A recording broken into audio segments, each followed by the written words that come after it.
displasia en médula ósea pueden estar presentes en una gran variedad de enfermedades que nosotros identificamos o que hacemos el diagnóstico para hacer el diagnóstico diferencial de citopenias. Sabemos que los cambios morfológicos son más frecuentemente observados en pacientes con deficiencias nutricionales, pero como vemos en esta tabla, pueden ser también vistos en deficiencias en alteraciones de células hematopoyéticas como hemoglobinuria paroxística nocturna y anemias aplásicas. También en trastornos inmunológicos, en donde los vamos a observar principalmente en lupus eritematoso sistémico dentro de las enfermedades inmunes, exposición a tóxicos, ya sea quimioterapéuticos, radioterapias, y en infecciones. VIH es una de las patologías infecciosas que más cambios morfológicos va a mostrar junto con citopenias al momento del diagnóstico.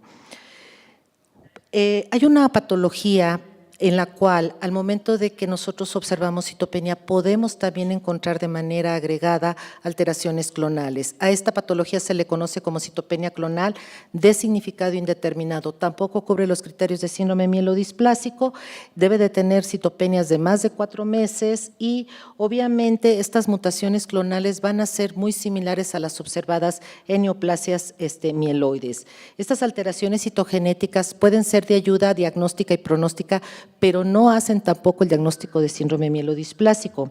Y cuando se detectan alteraciones clonales en más del 2% de esta frecuencia, van a cambiar el nombre de citopenia idiopática por citopenia clonal de significado indeterminado.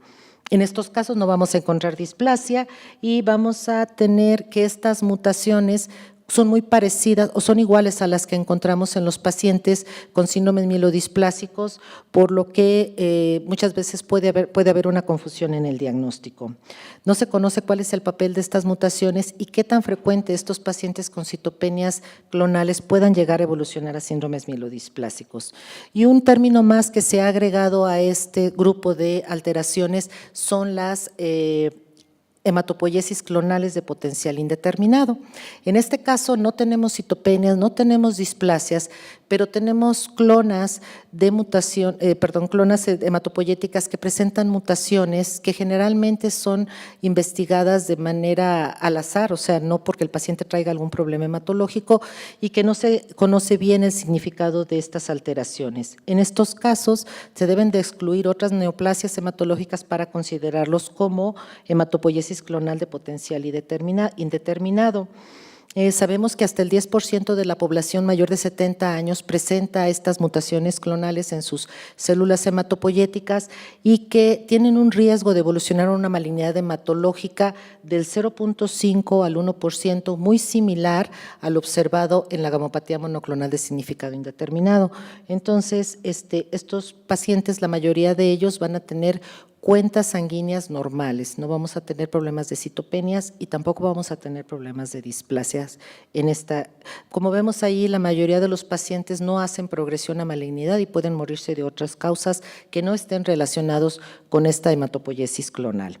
Las mutaciones que se van a encontrar tanto en la hematopoiesis clonal como en la citopenia clonal y síndromes mielodisplásicos van a ser muy parecidas. Entonces, parece que existe una relación entre estas alteraciones que nos puede llevar a una transformación maligna de estos pacientes, como vemos ahí, la TET2, DNMT3 y ASX son frecuentes tanto en citopenias clonales como en mielodisplasias y leucemias mieloides agudas.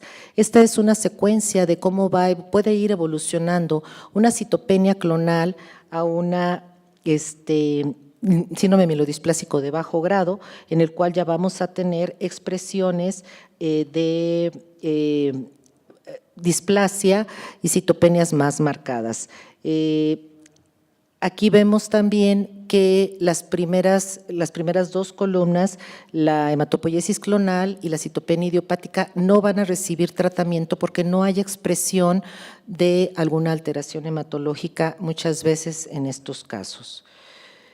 Y vemos que los síndromes mielodisplásicos comparten muchas alteraciones con otras enfermedades que se sobreponen en la expresión de las manifestaciones hematológicas.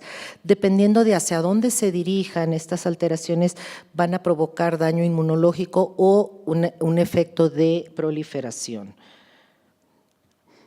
Entonces, estos conceptos que acabamos de revisar pueden resumirse de esta forma.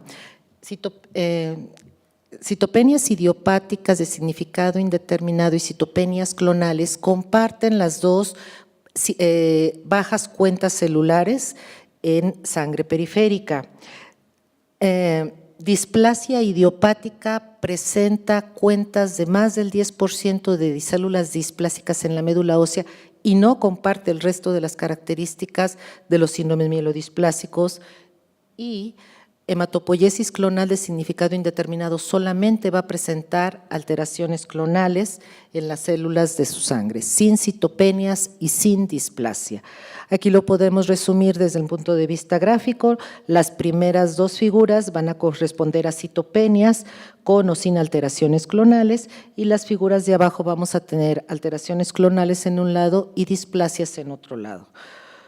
Finalmente, las citopenias idiopáticas de significado indeterminado y las displasias idiopáticas de significado indeterminado representan estados transitorios que pueden evolucionar a síndrome mielodisplásico u a otros síndromes de falla medular. No hay una opción terapéutica definida o recomendada para pacientes con estas alteraciones si las citopenias no son significativas. Esto es, no necesitan tratamiento estos pacientes, y consideramos que todas estas condiciones deberían de ser tomadas en cuenta como una fase previa a una neoplasia mieloide, incluyendo un síndrome mielodisplásico. Muchas gracias. Son los murales del Hospital Civil de Guadalajara. Terminar con algo más rústico. Es muy interesante las dos pláticas que vimos. El doctor Young nos mostró en forma muy exquisita las alteraciones moleculares de la anemia plástica, haciéndonos sentir que tenemos laboratorios muy primitivos. Y la doctora Barrera hizo una muy buena revisión de un tema un poquito despreciado, porque en la práctica no es tanto problema, pero muy interesante de lo que tenemos que hacer en estos casos. Y ahorita vamos a hablar de mielodisplasia. Voy a permitirme hablar de mielodisplasia, básicamente enfocándome en las terapias nuevas. Y bueno, pues ya todos sabemos qué es esto. Es una alteración heterogénea, una falla medular con alteraciones genéticas clonales, citopenias diferentes, y obviamente muchos de estos enfermos, no todos, terminarán en leucemia aguda. Nadie sabe exactamente qué frecuencia tiene. En México, como por esa edad de presentación es menos común, se calcula esta cantidad de pacientes nuevos por 100 unidades por año. Es un poquito más frecuente en el hombre que en la mujer. Hay un grupo latinoamericano trabajando en esto, entre ellos está el doctor Ovilla, pero no tenemos todavía, y creo que el doctor también está, el doctor López Karpovich trabajando aquí, entre otros, pero todavía no tenemos números o frecuencias claras en Latinoamérica sobre este problema. Ahora, todos saben la clasificación que existe de la displasia, en que a medida que hay más citopenias y también aumentan los blastos, el pronóstico empeora, y esta es la clasificación obviamente internacional. Y también sabemos ahora para todos, si uno no en la actualidad no muestra una diapositiva como estas, está uno out. Entonces hay que mostrarla, aunque sean muy complejas. Pero básicamente nos dicen todas las alteraciones que hay y donde pueden trabajar diferentes productos. También ahí estamos viendo por qué no existe un producto que haga toda la chamba, porque las alteraciones moleculares son diferentes. Entonces es difícil encontrar. Yo recuerdo que hace muchos años alguno de mis maestros decía, mira, la mielodisplasia es la enfermedad del 30%. ¿Por qué? Porque no importa qué des, el 30% responden. Y así es. Y ahorita les voy a mostrar por qué. Usas un medicamento, 30%. Usas otro, 30%. Probablemente porque no existe, no es una enfermedad única, es una enfermedad muy compleja, heterogénea. Y ustedes ven ahí cómo la presencia del TP53 obviamente es muy malo, y un tipo complejo también es un pronóstico malo. En fin, ahí tenemos ustedes. Pero fíjense cómo las curvas, aún sin el TP53, no son nada agradables. Entonces, tenemos todo esto ante nosotros que está revolucionando mucho la aparición de nuevas moléculas, aunque todavía es muy temprano para encontrarlas. Ahora, a pesar de esto, miren, vean esto que es medio triste o muy triste. Todo esto es a pesar de la acitidina. la decitabina, todo lo que tú quieras. Y esa es la realidad. Si ustedes ven los años ahí, del 2000 al 2000, antes del 2000, era 31 meses de supervivencia mediana. Y se fijan en el 2014, 27 meses. Parece ser que los hematólogos estamos haciéndole daño a los pacientes. We are not curing patients. Maybe haciéndole daño quizás nada más. Está interesante, ¿verdad? Entonces, es por ello que, en mi opinión, aquí podría terminar la charla.